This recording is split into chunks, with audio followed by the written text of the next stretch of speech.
Boom, boom, boom. Yes, reminisce, reminisce, reminisce. Yeah, carrying the traditions of Sankofa, man, to go back to fetch what we may have forgotten in order for us to move forward, man. I just love how, the traditions of Africa, man, just, are timeless and they're just so relevant in many capacities. But we are here, man, Reminisce Show, man. Special topic, man. We're really going to be reminiscing, man. Like, just thinking back, like the ability that we had to bring the legendary Paul Mooney, man, rest in peace, man, like, to Toronto for the 10-year anniversary of Stolen from Africa. This happened February 2014.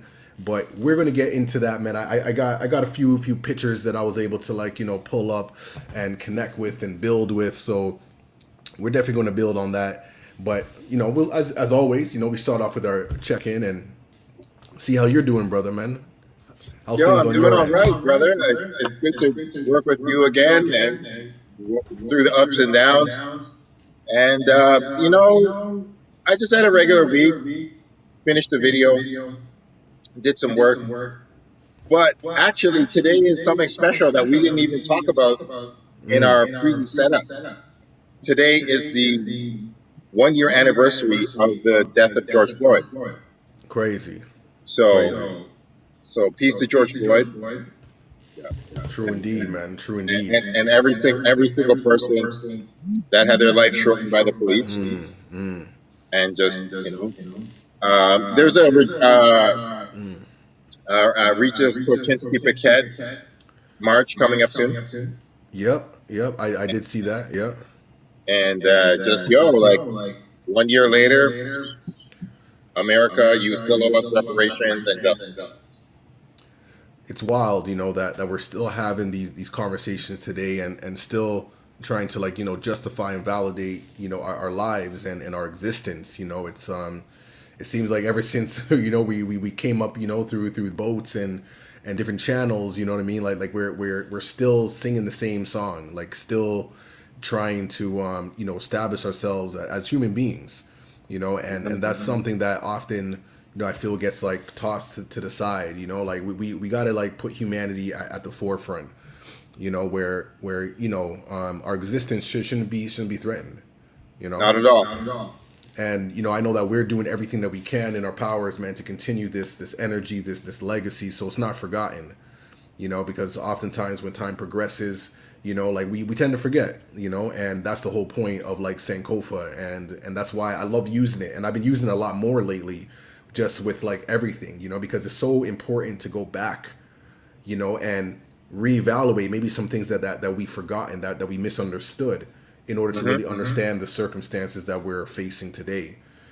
So it's really important, and it's important most of all to do that before history gets erased.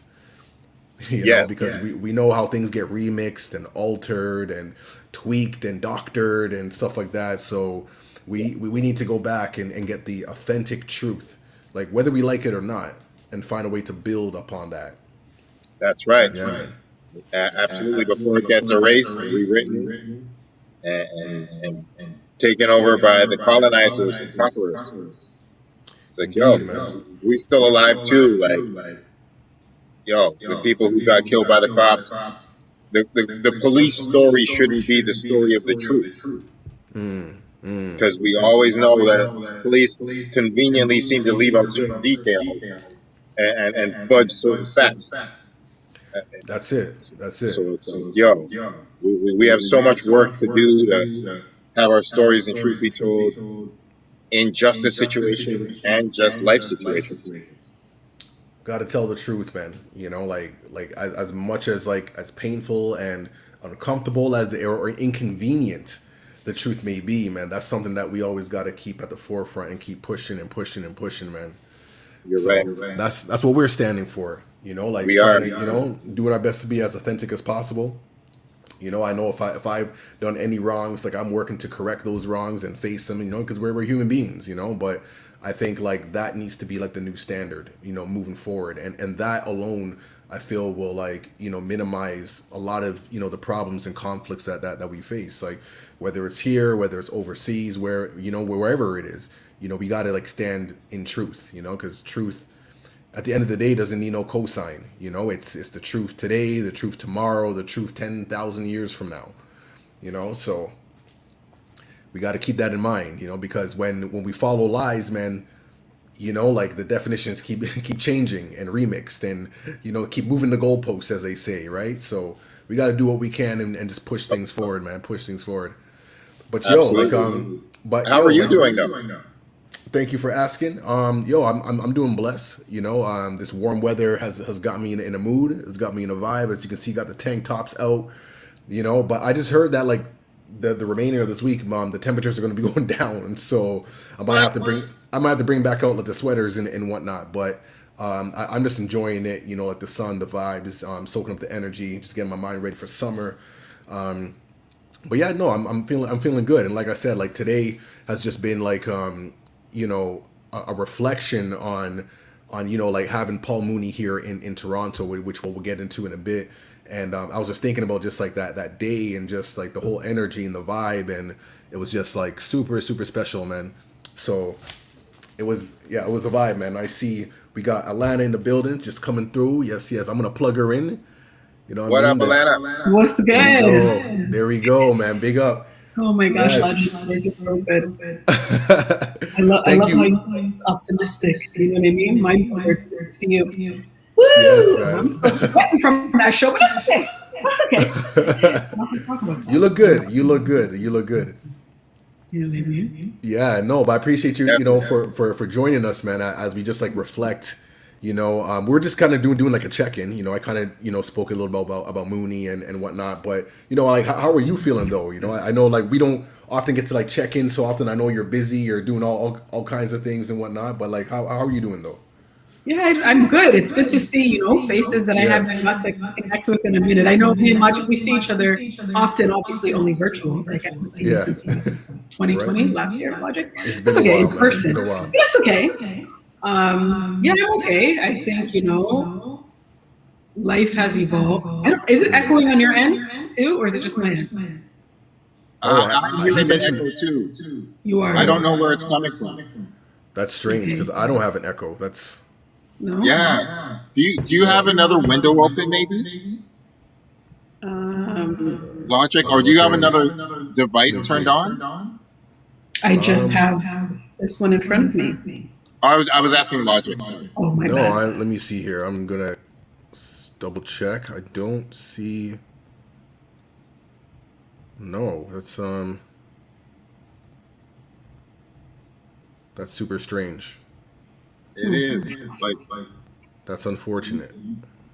yours is working, but ours is echoing. Damn. I'm gonna go get my AirPods. Maybe that will help. Okay. Yeah, because it did say something about that beforehand. Huh. That's what I was thinking. Okay, let me go grab my AirPods and I'll come right back. Okay, no worries. Okay. Oh man, technology, man. I'm gonna just blame it on the full moon, or the lunar eclipse, or like whatever it is. I know some serious energy going on. But yeah, like I don't have anything crazy like open or whatever, and I'm not hearing echo on my end. But that's crazy that you all are hearing on your end. Why is it doing this? Like, is it an echo when you speak? Now it's not. Oh, you're fine now? Not on my. I should say that. I have my AirPods in, but I can still hear an echo. Huh. Well, I wonder if there's anybody who's tuning in, if you can hear an echo on your end. Like, what's like the output like? Because it seems like there's some internal stuff going on. Yes. This is what happens when we do stuff live. Oh, boy. How we doing, man? How we doing? Yeah. My main headphones just busted on Sunday. Oh. Can't find any backup. Well, this just sucks. Well, if people that are watching can't hear it, then we'll be fine. I can get past the echo. Okay. Well, let's see. As long as it's not messing up the audio. Oh, there is an echo, right? She's saying there is an echo. What? Where is this? Oh. Well. And it only started when I popped on, right? No, it was actually happening from before. But, okay. Well, might be you then, because fam, I don't know what's going on. Joking. No, I was trying to figure it out. Okay. Wait, let me press this. Okay, I pressed the echo cancellation. I don't know if that does anything. Test. Oh, and Test, he's test. done. Uh-oh. Okay. Is there an echo? I don't hear an echo. Do you hear an echo? I don't hear an echo. Okay, so that being said, okay, yo, Righteous, do you hear an echo now? Is there? I see Righteous in the chat. Maybe you can come back and let us know. But if there's no echo, then we'll just continue in the meantime. So, Okay. As we're reflecting, the late Paul Mooney, passed away, man, and he's been a legend. I was actually doing like more research. I didn't realize how extensive, Oh wait, he's saying go into the volume mixer and turn down the mic. Okay. Let me see. There's a crack. Let's see. I don't know if that helps. Is there a less echo or Test. test 1 2? Mic check 1 2. It's gone. Alana, I don't hear your echo. Do you hear my echo? No, I don't hear No, echo. I don't. Yo, salute to That's Righteous. perfect. Okay, we're back. I feel blessed now. Okay, respect. Yeah. Yeah, man. Okay, Yeah. so I mean the legendary Paul Mooney, the legendary. Yes. Man, Yeah. like he was just someone who was just so unapologetic, man. And I feel like he was like feared by like a lot of people, just the way how he was just so like he just didn't care. No matter what space or environment he was in, he just did his thing. And and just looking at his history, you know what I'm saying? Like Sanford Son, and these are shows I like watch with my pops and whatnot, and Red Fox and whatever. I never knew that his history, it goes back that far, man. But like Bender, I know that you have some words for Mooney, and what are your thoughts? My goodness. I mean, yeah. I was honored that I ever got to see him once. I thank you, Alana. I thank you, Logik. Like just legends of Black American, whether it's American or just international Black history. It's so amazing to have just one moment to cross their path, to shake their hand, to look them in the eye once, or just have a real life moment. So I was happy that I got to like Paul Mooney. Like I've seen Chris Tucker, but I've never seen Eddie Murphy. There's certain other like comedian legends. I'm more about hip hop, but I'm like, I love comedy too. Like most of these rappers are jokes, But I was so happy that we had a real experience with Paul Mooney. And I actually, one of the quick things I wanted to shout out, like the shows that you mentioned, they were great. One of his greatest creations that I loved before I knew that he made it was Homie the Clown from In Living Color. Wow. Yes. And I was I love Homie Clown. Like that's what I'm saying. Homie the Clown was amazing. Homie don't play that. Homie don't play that. Yeah. That's a Paul Mooney. So I just wanted to salute one of Paul Mooney's many amazing jokes in his skits. He wrote for Chevy Chase. He wrote on Saturday Night Live before. Richard Pryor was like, I don't want nobody writing for me except for Paul. So that's legendary. That says a lot. Yes. Yeah, man. I like that. The ask a black dude on Dave Chappelle. That was classic. Classic. That was good. Oh man, so many classic, man. And Paul was the real deal comedian, unapologetic Black truth teller, joker, but also will tell a truth that'll slap you in the face. Indeed. And I realize more and more that when especially when artists pass away, especially those who are unapologetically themselves and just kind of out there, and when they're alive, people are kind of whoa, they're scared, but after they pass, it's you celebrate them for who they are. You're like, yo, you know what? I'm kind of glad he was telling the truth, because now when you go back and listen to his footage and stuff like that, it's yo, he's not saying things that are too wild. You know what I mean? It's truth. You know what I mean? Man's talking mere truth. Yeah. So it's powerful, man. But let's get into let's get back to 2000 2013 2014 when the idea of bringing Paul Mooney. I remember you hit me up and you were like, yo, let's make this happen. Where did all that come from, man? Atlanta's, for those who don't know, Atlanta's the brainchild behind all of that. She was just super ambitious, and me, I'm just all right, let's make it happen. You know what I mean? But like, bring it back to like where that came from. And you being like my brother for life, like was supportive every step of the way. Oh my gosh. So, okay, well, let's rewind. So this is back when Facebook was all that there was. There was no IG, there was no Twitter. I don't believe it was just Facebook, right? Yeah. So I must have just been looking through Facebook. And I remember the first time I heard Mooney, I heard him off of a record. I didn't even hear him from a YouTube, like, you know what I mean? From all the ways that we watch video now. It was from an actual record that Spin had played for me, like when I was like 19 years old. Anyways, so I'm on Facebook. I'm browsing through stuff.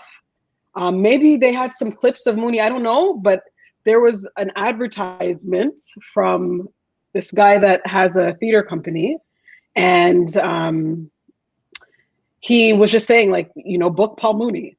So first I'm like, yo, this guy's a scammer. You know what I mean? I'm like, this guy's not legit. Like, how could it be so easy to just book someone through Facebook, right? Especially like Paul Mooney, like, you know, one of the best Black comedians of all time. How could it really be that easy? But I inquired. The man told me what it would cost. I did like 100 Google searches to make sure he was legit. And we prayed about it, because you really can't know if someone's legit. And we sent those first couple of wires to like put in a deposit. And I remember up until we meant to get him from the airport, Logik. I remember that. I sat there and I was like, yo, don't play with me, eh? Like, there's people that bought tickets, like, please, Lord God. Like, you know what I mean? This was like our savings trying to get him here. So like, it wasn't even like it was money we could afford to lose. Like, we needed to make the money back, you know? So that kind of stress was a different kind of stress. But Logik, weren't we excited when he came out? Oh, we were so relieved. That's okay. We were relieved. It was like, okay, man, he's here. It's official. It's a go. And that kind of anxiety just reminds me when we had like Ramos, and like, you know, he's talking about getting an artist down and the anxiety that comes with that. The show, is he going to show? And like, so let's just say, like, you know, supporting this event like really gave me like, you know, insight into like, you know, putting on like productions and you know, like I just kind of like slow down on you know, my you know, perspective on, you know, promoters. I'm like, yo, y'all do a lot. You know what I mean? Like, y'all do a lot. It's not an easy thing. So I get it now. I humbled myself. I was like, okay. Because I will never again I will never, that kind of stress. You had to go to Jamaica for 2 weeks after that just to recoup. But I'm saying it was still a beautiful thing. It was legendary. It was February. Yes. Do you know what I mean? We had to get an event insurance because I didn't know what kind of ice storm, snowstorm could happen. But anyways, it didn't matter. Yeah. No, it was a good look.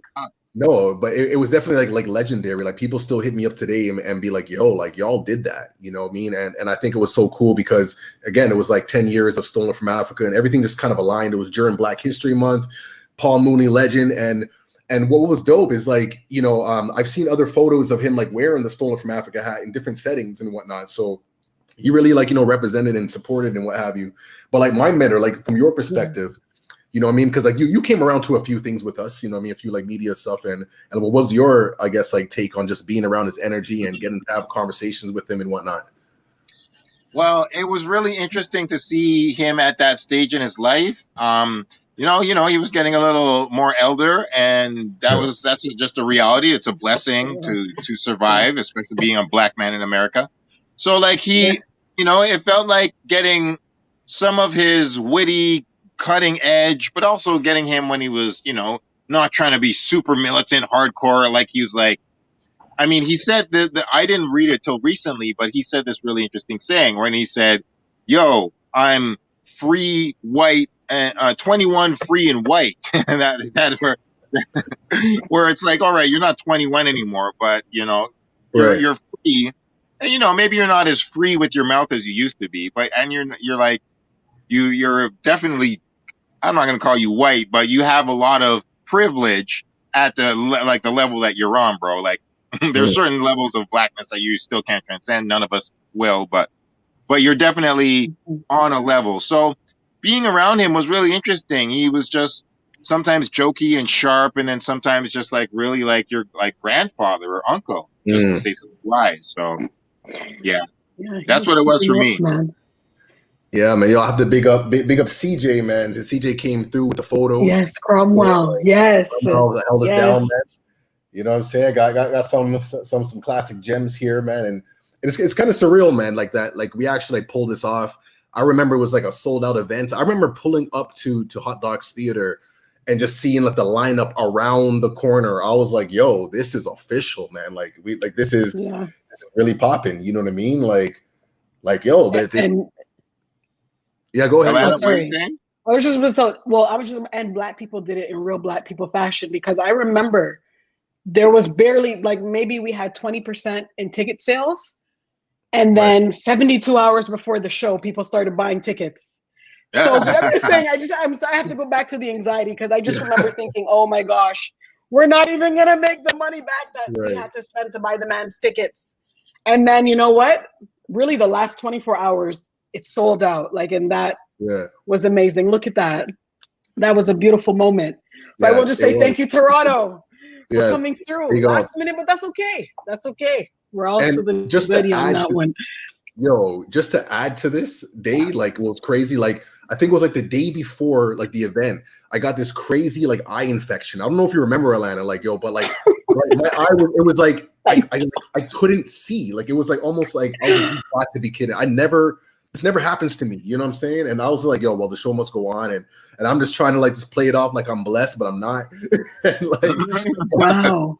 But, like, yo, like, we just made it happen. Like, you know, like, Toronto really came through. Look at Mr. Paul Mooney, man, smiling with the SFA hat. Like, you know what I'm saying? Like, we didn't tell him to wear that, man. That's all him, man. You know, he came through and was ready to represent, yo. And this is definitely a moment in history. I believe this was like his only like time. I think he's been to Toronto like once, but I think this was like his like only like show. You know what I mean? Like in Toronto, like first and only. You know what I mean? So we can own that. We can hold that. You know, hold that. You know what I mean? Y'all did that, Alana. Thank you for your perseverance and courage and faith. And pleasure. Thank you. Business gangster. So thank you for showing them that we will. Super right? Yeah, I'm telling you, man. One time. No, but let's with all due respect, like can we address the ups and the downs of the show? There was yeah. Sorry. And it's funny because you know what? Oh my gosh. And you know what? Paul Mooney, like, honestly, like, he was just recovering from prostate cancer, right? So when we met him at the airport, I think me and Logik were relieved that he came out, but he also came out in a wheelchair. Like, they were wheeling him out. And that wasn't like what we were expecting. Do you know what I mean? We weren't told that he was in this recovery process until he pretty much was here. And then it was very apparent. And really, I found out he was in a recovery process because I went online and I saw posts from his previous shows that's what the situation was, right? So I think for us, like, I'm grateful that he came through, even though he was recovering from, like, I don't know if it was a surgery or treatment that he had. Like, I really appreciate that piece. But I also think that, you know, it definitely, it was evident. Like, there are parts of the show that let me, like, you could tell he had to have been in a recovery or something. He wasn't 100%, you know? Yes. And I think it definitely wasn't his best show of all time, I don't think, in comparison to other shows. But I do appreciate that, you know, he still came, you know, he still supported and he still did the best that he could, from my understanding. 100%. There were some things it was that still were an said. honor to. Sorry. Go on, Logik. What were you gonna say? No, sorry. No, just go ahead. I don't need to even go there. I think that's fine. Yeah, I agree. No, I totally support every word you just said. There's some other things. I think, like, there was a point where we like oversold tickets too, where there were some folks who like couldn't get in. I remember, and I can't. Yeah, like the doors had to be closed, and people were like, "Yo, but we have tickets." And so there's like a few like hiccups and whatnot. But, like, you know, yeah, like there's definitely a lot, but we were just happy. I remember, like, when the day was done, we were just like, yo, it's done. We did that. That's handled. But what I love the most is just like, again, like the general feedback from like community, you know, like it was one of those moments where, you know, everybody really, you know, came through. And like just like looking at some of these photos, you know, like I'm looking at like even the faces. I'm like, yo, like people really came through, like smiling and collected and just, you know, out to really support, you know. So yeah, but it was was a beautiful intergenerational gathering of very, folks. I really love that. Yes, yes. And we can definitely say, I love this photo. This is shout out to CJ, yo. When I seen this, man, like, man's like, yo, we got our ticket. And it's like, hey, like, we're trying to get in. But and the money was refunded.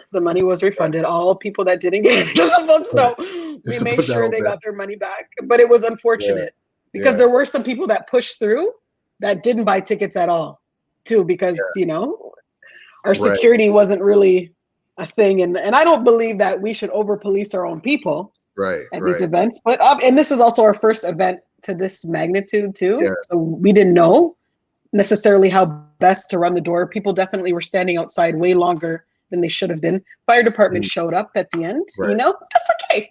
We handled it with grace. You know what I mean? There were no lawsuits. There were no issues. For the most part, people left happy. So absolutely, yeah, that's all that matters, right? Indeed. But it wasn't easy. Yeah, man, Mr. Paul. It wasn't easy for anybody, us or you, Paul. Like, I was honored that actually, when there was the lineup, I saw the lineup too, and I was like, yo, this is ill. There's a lineup. So I went inside. One of my warmest memories of Paul. I went inside and I told them, and I was excited. I was like, yo, Paul, there's a lineup. This is like, it goes around the corner and stuff.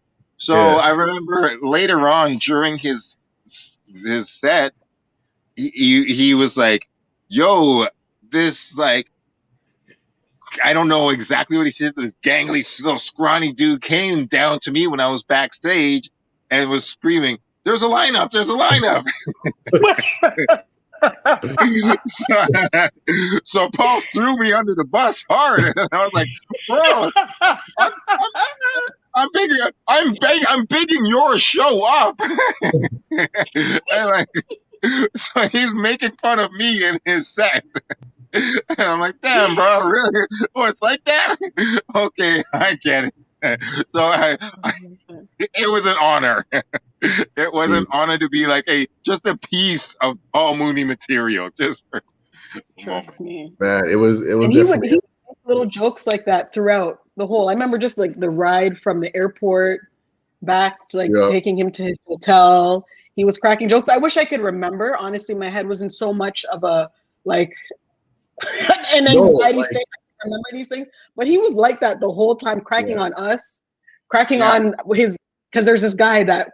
There's two people. Well, there were two people that came with him to Toronto, and I guess one guy, he introduced himself as his brother. And Paul Mooney, I remember when he did that. Paul Mooney's like, he's not my brother. He's barely like related to me. He's not even really my cousin. Like he's just like cousin. So he was doing that kind of stuff like all the time, like calling people out, like saying whatever. Yeah. And I just was like, you know what? It's whatever. Like he was cold like that, but it was funny. Yeah, I remember, you know, because, you know, there was a moment where we were doing like a few like media runs, you know. So like I remember we went to like CBC and they're trying to do this like, you know, like Paul Mooney kind of vibe or whatever. And he was just not having it. Like again, like he was not playing into like whatever questions they were asking. He was just giving them like the wrong answer, like the answer they're not expecting or looking for. And they were just getting frustrated with him. But it's like, it's Paul Mooney, man. Like, what you gonna do? You know? Yeah, Paul Mooney is not gonna tap dance and smile and like, bro, do you know who you're dealing with? I do wish though that like there was I believe like George Stropalopoulos had his show at the time, and for whatever reason like he wasn't in town, because I remember him making a message at some point afterwards, and I think we tried to align, but things just didn't work. And like I think that would have been pretty cool, man, if George Stropalopoulos got the opportunity to interview him, because. You know, he was that dude, yo. So, but you know, real quick, I just want to play this. Let me just get rid of this real quick. I want to play the commercial that we had. I just found it on YouTube because it's still on there, and And it's funny because he bigs up like Rob Ford in the thing. I don't know. I think that might have been like a clip from like a previous a segment. But let me just play this. Hold on, man. No, this was a big deal, man. We had this on the radio, man. G97, like you know, and it was bumping, and yo, like, people were calling me up. You're like, yo, I heard your show, and yo, it was a big deal, man. It was a big deal. So I'm gonna play this, man. So here we go. Stolen from Africa presents legendary comedian Paul Mooney live for his Out of Darkness The Last Stand tour, Saturday, February 22nd at the Bloor Hot Dog Cinema. You take an African zebra to Canada, it does not make it a Canadian zebra. Oh, Rob Ford, I cannot wait to come there and hang out with him. He could teach me things. Paul Mooney, comedian and writer for the Richard Pryor Show, Good Times, In Living Color, and featured on the Chappelle Show. One show, one night. I remember that. I remember that. He can teach me things, yes. I'm sure he can. The man said he wants to hang out with him. He did his research. Research. I like that. I respect that. Yeah. That would have been cool. Like, just love, no matter what. Love to Paul Mooney. Alana, like, one time love to you for bringing him into our lives. We had one magical experience, unforgettable, and thank you for that. So 100. So honored to just be able to reflect on that. And no matter how, like, it was beautiful to have an imperfect but perfect experience with a Black legend like that. It was real, you know. He didn't give us a perfect shiny. He didn't do no sellout bullshit. He was himself. We were ourselves, and it was real. So it was a blessing. And love to your memory forever, It was Paul. a blessing. 100. Yeah. And I like what you mentioned, Alana, earlier about just like the intergenerational, like, you know, connections, and you know, I think that's something that I always like strive to do and think about, and the fact that we were able just to do that, and that's what happened, you know, like the younger folks, elder folks, like, you know, it was a beautiful vibe, you know, it really was. Yeah, it was. And I am really, honestly, now looking back at it, it took me a really long time to fully appreciate the gravity of it. But just the way that, you know, we're reminiscing now, like, I really can look back and say that while there are many things that were a learning experience, just the opportunity to be among him, and just what you're hearing you, Mind Bender, you know, give thanks for it, and you know, Logik sharing, you know, a lot of people that have come up to him and given him thanks, and even me too, along the way, meeting people that are so appreciative of it. Met a couple that, anyways, we'll leave it alone. That makes me feel, that makes me feel just, you know, really, really grateful to have had the opportunity to bring him to Toronto, to create that space for us as a community to really celebrate and honor the legacy of just, you know, what his jokes really meant for us as a people. You know what I mean? He called attention to a lot of really important traumatic issues that our community is still dealing with, but in a way for us to find this collective energy and humor around some of those pieces. So I think that, you know, there is no one like him. I've yet to meet a comedian that did it the way, or that did it the way that he did, you know? So true indeed. Yeah.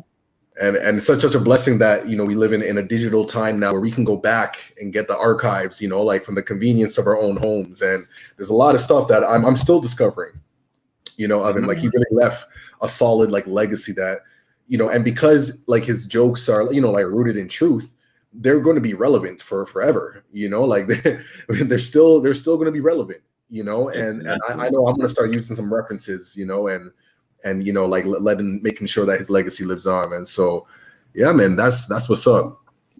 Yeah, man, as we reminisce, yo. You said it amazingly, yo. Like, Alana, thank you again for being part of our audience and being part of our guests and just giving your energy to us and sharing your memories. Absolutely. Good to see you. I hope you're in a good place in life. Yes, for sure. It's good to see y'all. Thank y'all for creating this space, doing your thing. You know what I mean? Keep it going, yep.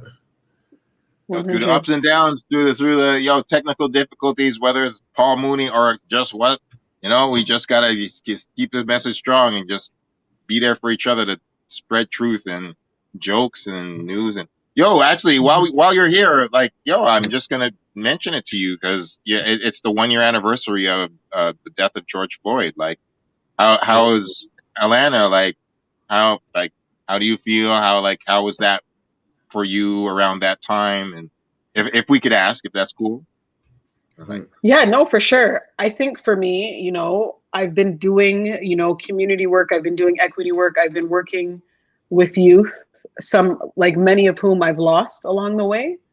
That for me, like, I was very numb to it. Like, it wasn't, I was hurt, and I was shocked, but it didn't really do anything. You know what brought tears to me was that video, and I feel so bad I don't know the young man's name, of the police officer who said she was tasing him, but she shot him. That brought me to tears. Do you know what I mean? And I think that brought me to tears in my own life. I mean, like in relation to my own personal life, because I'm thinking now, like, like that for me was more traumatic, I guess. I don't know, but I guess they're all traumatic. And I maybe I didn't really watch the whole video either, but there's definitely just a numbness to it that, like, for me, I just, I'm used, like, I feel like we're just used to it. It's just now caught on video, but that trauma of, us losing people to either, gunshot by someone that's a police officer or not, is just a trauma that I feel like we've always had to, or I've personally always had to, like, deal with. So I don't know, man, like, I'm happy at least, the animal is going to be locked up underneath. I'm hoping they put him underneath the jail, that pig. But anyways, yeah. You know what I mean? No. I hope they put him underneath the ground, and I'm happy he's going there. So at least we got that, at least we can look back at this specific case and say at least the cop was charged and sent to jail for murder, which is, wasn't expecting that. But Minnesota, they're not playing. Some folks ain't playing. You know what I'm saying? So whatever. So, like, it's not even, thank you for sharing that truth, because no sane person could keep their mind and actually be able to endure the trauma of every one of these murders that don't have justice done after the murder. So, like, we are all in the same place. Like, I don't watch the videos fully anymore. I don't feel the same way. I can't feel about it. Like, we are numb to it to a degree, whether it's us being killed by these damn police, or it's just a blood clot shootout of just murdering whatever. Like, what kind of society? Like, it would be break us all down to embody it. So yeah, we all need survival strategies. Nobody should feel bad about it. I totally agree with you. Sometimes I'm like, I can't even take that story in right now. I can't, like, I can't react to it, because what the fuck? I'll be vexed 3, 4, 5 times a week, crying 6 days a week, and never get through life. So, it's just thank you for just sharing your perspective. And know we all out here in the trenches just trying to survive. That's 100. Yeah. I appreciate y'all. Well, yeah, no doubt, yo. We appreciate you too, yo. You're such a real one, Alana. I'm telling you, yo. Oh my gosh. Well, we appreciate you, but I know that you have like limited time and whatnot, so definitely feel free to sign off, and it's all good. But we appreciate you reminiscing with us, man. With Mr. Paul Mooney, 100. Man. Legends never die, yo. Yes. Thank you. Thank you. Always, man. All right, y'all take care. Okay, I'll talk to you. All right. Peace. Doubt, man. Word. Yeah. I'm so glad you got her, yo. That's lame, man. T-Dot royalty right there. Yeah, it's crazy, man. Like, we just had like dreams and ambitions, and we just made it happen. And as always, man, the community comes through. Like, it may not be perfect, but it's worth it.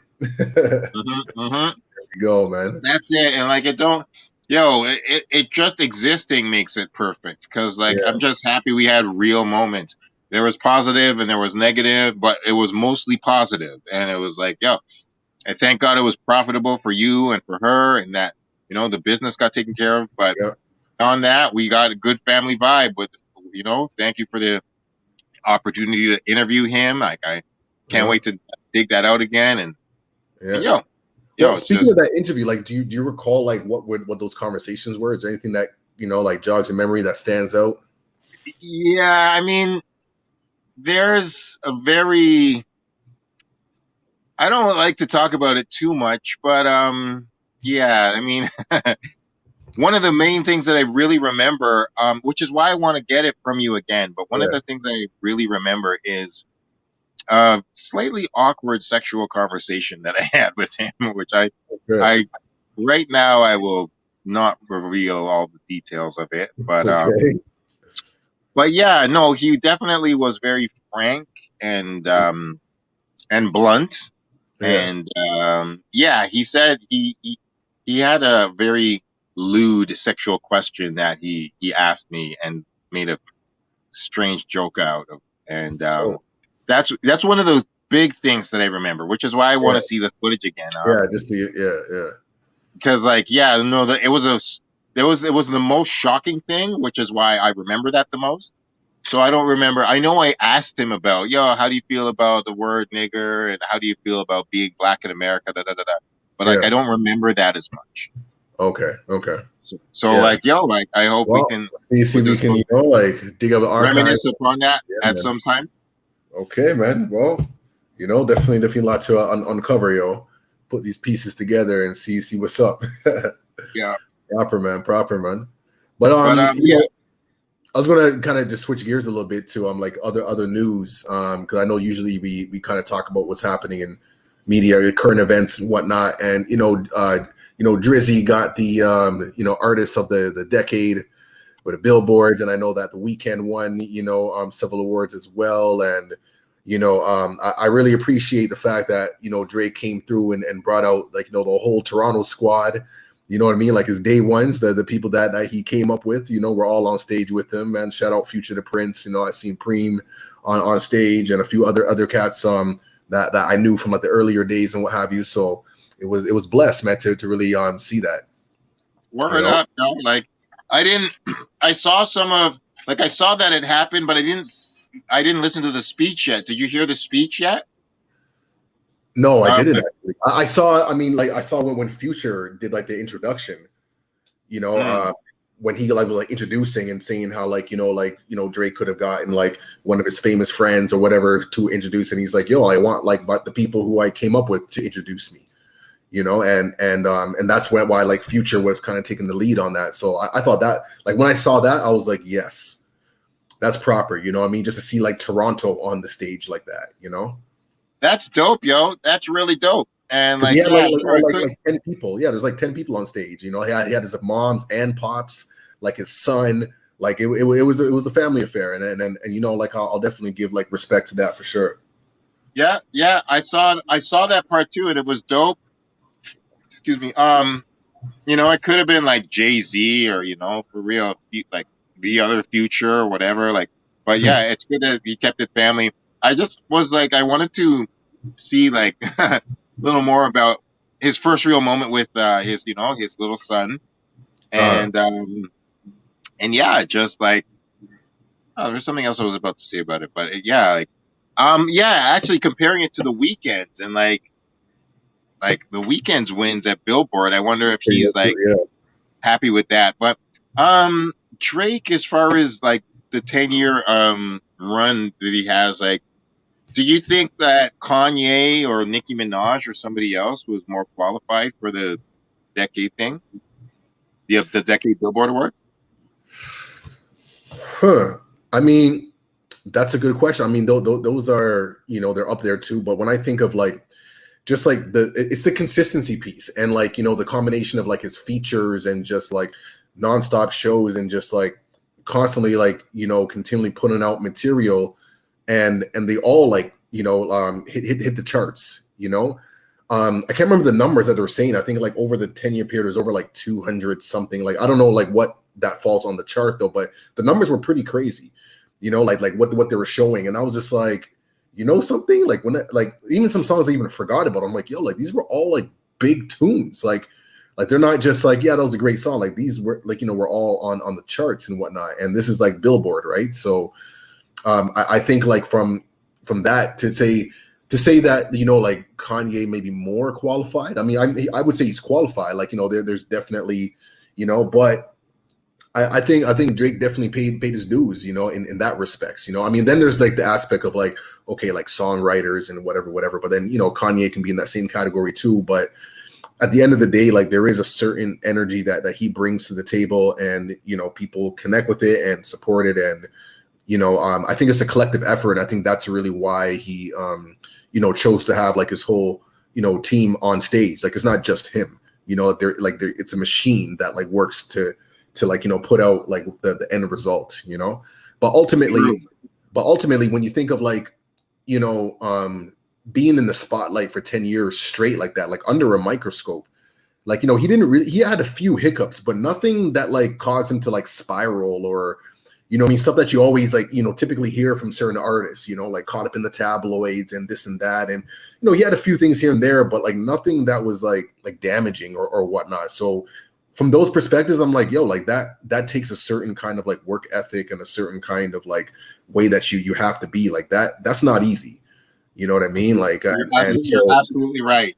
Because like, whether music or Hollywood, like to stay around, like whether it's top 5 or top 3 or top number 1, to stay consistently in that position in such a fast changing industry really does take an immense amount of work. And, you know, Drake barely had any moments where he wasn't in the top 10 or top 3. That's what I'm saying. Or number 1, period. Right, so, right. Yeah. And like, I agree with you. Like, maybe on a certain creative level, Kanye might have been the artist of the decade as far as certain creative ideas, but as far as strictly music, as far as music and like charting music, I don't think nobody on the entire planet can hold a candle to Drake. Nobody in the world. And I'm like, like I agree. Drake is definitely the artist of the decade. Like, that's cool, Billboard. But yeah, you know, like shout out to Toronto and shout out to all the day ones and all the homies and all the Toronto people that helped make that happen. I just want to add, you know what I mean? Because earlier today, and those who follow me on Facebook saw me this post about YouTube. Someone sent me this you know, meme or whatever, and Soulja Boy was talking about how, you know, he you know, was like the first like rapper on YouTube or whatever, you know, and how he like uploaded his video. You know, I think like, okay, so YouTube like officially launched December, like they had the beta version of YouTube, and YouTube officially launched like December 2005. And he said like a couple months later, he like up. So that's like 2006. So I went in my archives, you know, and if you go to my Stolen from Africa account, right, look at my very first video that I uploaded. That video was uploaded, and it was a music video called Things Change that I did. Man, shout out to Hunter Siegel, shout out to Biz, man, Sofa Higher Productions. And that video was uploaded October 16th, 2005. So Soulja Boy, man, what are you talking about? But what's even crazier is like, I always knew that like that my video, and yes, I'll take this credit, that my video was like the first like, you know, Canadian hip hop video like uploaded. I didn't know that it could arguably be, you know what I mean, first just hip hop video, period. Amazing. I'm gonna have to holler at YouTube, and they're gonna have to go into their archives and like, you know, like check the credentials, check the receipts, and see what's up though. But it's crazy real quick, just because we're reminiscing, and then all this digital space. And I remember like, you know, Drake came up in that digital space when things were really just kind of like, you know, capitalizing and whatnot. And how I even found YouTube, right? Because at that time, the way how we distributed music was like, you know, we would send songs through like email or like MSN Messenger. Now, if you remember, like to send like a video, that would take like hours upon hours. And sometimes you couldn't even do it because the file was massive. Like you couldn't send a video through email. You may have to like upload it to like what were some of the things like Mediafire or like Mega Upload, if you remember these, like, you know, sites where you would have to like upload and then you send the link and then you download. That's how we sent videos. And I was like, there has to be like a way. And at the time, Google had its own video uploader, but you can only upload like only like the first like I don't know, like half of the video. It wouldn't be the whole thing. And then there were some other sites that came up, whatever. And then eventually like YouTube came around and was like, you can just upload like whatever you want. And I was like, that's crazy. And I remember uploading like a music video that's like 3 minutes long or whatever to YouTube. That in itself took almost like 2 hours, like just to do. So you had to like set your computer and just like let it do its thing. Hopefully nothing shuts down. Hopefully no internet cuts out, and let it like upload. I mean, now you can upload a 3-minute video in like no time, you know what I mean? But back then it was just like, you know, and I remember like being able to do that, and then just like distribution. I was like, this is crazy, because for an artist to get their music video out there, our only outlets were Much Music or like MTV. Well, we're not getting MTV, so Much Music was the only way. Like, if you're getting your video on Much Music, then you're official.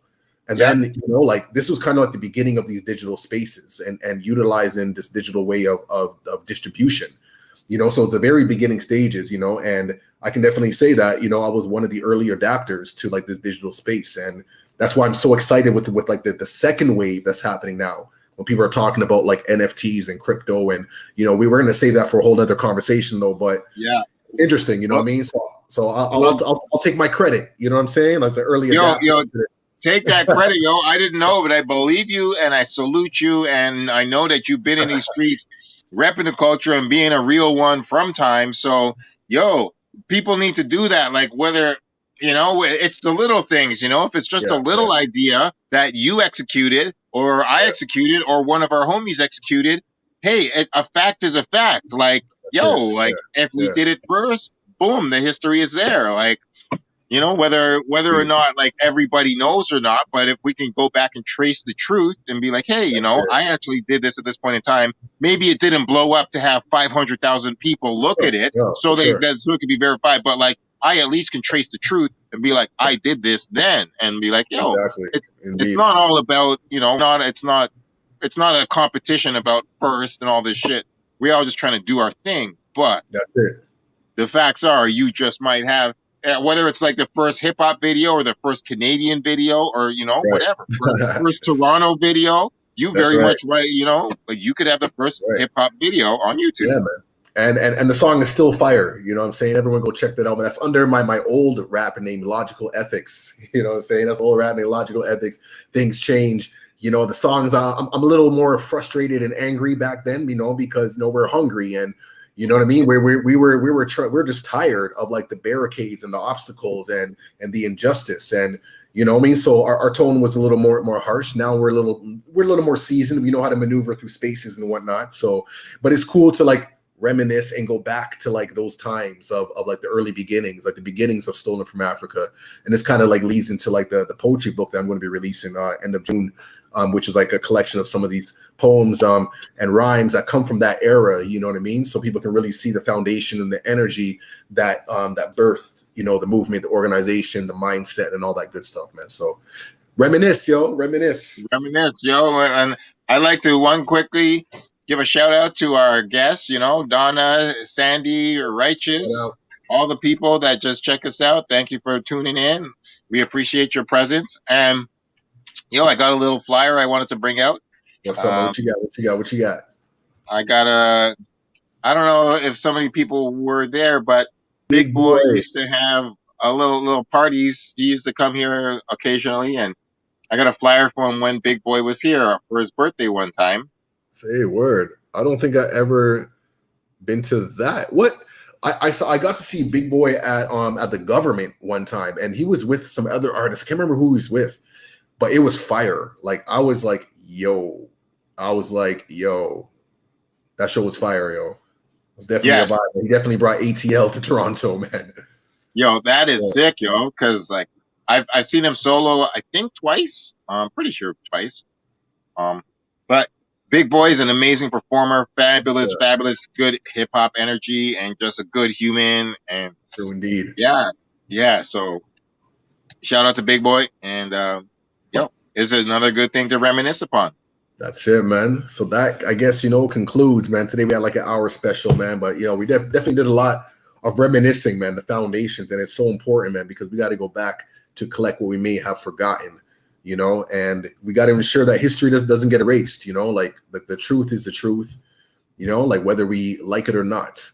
But I think like when the truth stands, you know, it just reminds us is like the power of being like authentic, you know, and building from a place of authenticity. I think that will like just solve a lot of problems that we see worldwide. You know what I mean? So that's real, yo. Like the truth is the only thing that deserves the light, yo. Like lies don't deserve lies don't deserve respect. They don't deserve to be acknowledged. Like all that shortcut bullshit, like, you know, trying to lie to just, you know, try to understand the world better or whatever. No, we don't do that here, yo. We fucking do the knowledge, yo. We do the truth, and we like anybody who speaks for truth. We support that voice, and especially the people who don't have their truth spoken for. We got to try to amplify that, and then ultimately just reflect on and reminisce on those who told their truth, like Paul Mooney. Come on. Yeah, just like Paul Mooney, man, like DMX, like so many artists, people who have shared their gifts, shared their soul, and were even penalized for it, crucified for it, if you will. And now, you know, it's just interesting how after when people pass, now it's just like, yo, you know what? He was saying something true, you know? And it just, before we end, it just kind of reminds me of, like, I saw this post on YouTube, and someone made a comment about, like, you know, like when there's a message, sometimes when a human being delivers a message that's like intense, it's hard to like to grasp it when the person is still in like their physical form. But after they transcend into like the spiritual like element, it's almost like those harsh words are a little like easier to digest. Like I guarantee you people are going to watch like Paul Mooney now, and it's not going to be as harsh because it's like he's separate from like the physical now. You know what I mean? Like he's ascended, right? So I think like when we see people in human form that are saying things that are just like, whoa, it kind of puts this like limited perception, because then we're like, well, like who does he think he is or whatever, speaking this truth, you know? But again, the truth needs no cosign. He's just the channel. He's just the messenger, you know? So it's just something that I've been thinking about a lot, you know? So yeah. That's super real, bro. That is super real, because another thing is that people don't have to fear or worry about a response. If they say something like, oh my God, I can't believe Paul Mooney said everybody want to be a nigga, but nobody want to be a nigga. So if you have a problem with that fact that he said that and heard that or saw that video, you can say whatever you want about it, because Paul isn't here to be like, yo, you misunderstand me, motherfucker, or yo, actually, I need to teach you this or whatever. Yeah. Like, he's just not here to reply to you. So you cannot, you know, like people can just take the harsh statement to be like, yo, wow, that's powerful. And like, I can respond however I want, because he's not here to deal with how I interpret what I've learned about. That in itself is like so powerful, because that's like, you know, another example of the truth just standing by itself. It doesn't need an exclamation or explanation or all these different things. It just is. It just stands by itself, and then you interpret it however you need to. But it is what it is, you know. So and it ain't gonna change.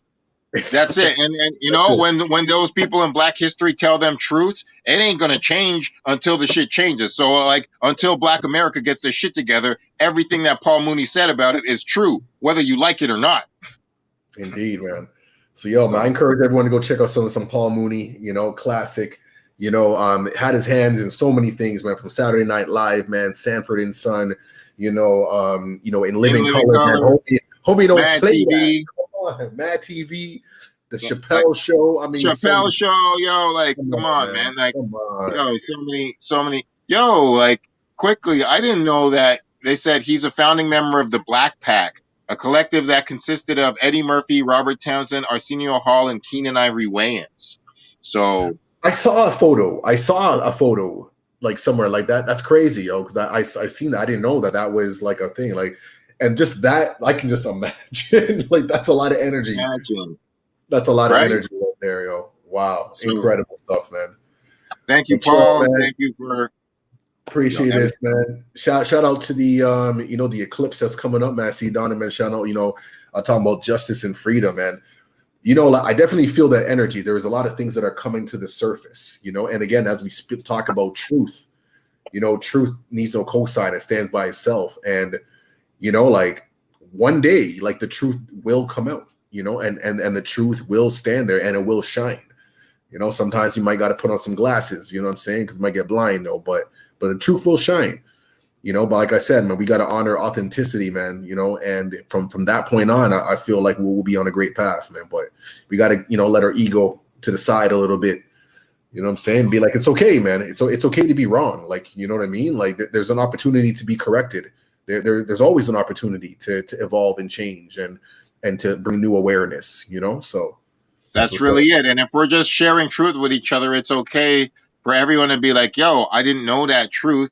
Hey, man, I just learned it. We just shared it. We just had a moment of truth together. And, yo, now we can move together into the future on a better connection because you've shared your truth with me that I didn't know. So thank you. That's each one teach one. And, like, day, man. Yo, if you didn't know, we gonna reminisce upon it and show you the truth that you didn't know from the past, right here in the present, to make a better future. All right, man. So on that note, man, we're going to be signing off. See everybody next week, man. Same bat time, same bat channels. We reminisce every Tuesday, man, 7 p.m., man. Carrying traditions of Sankofa to also remember, man, to go back to fetch what we may have forgotten. You know what I mean? To push us forward. So let's continue to reminisce. Let's continue to pay tribute to those who came before us, the people that we stand on the shoulders of. All right, man. We'll see y'all next week. Peace. Peace.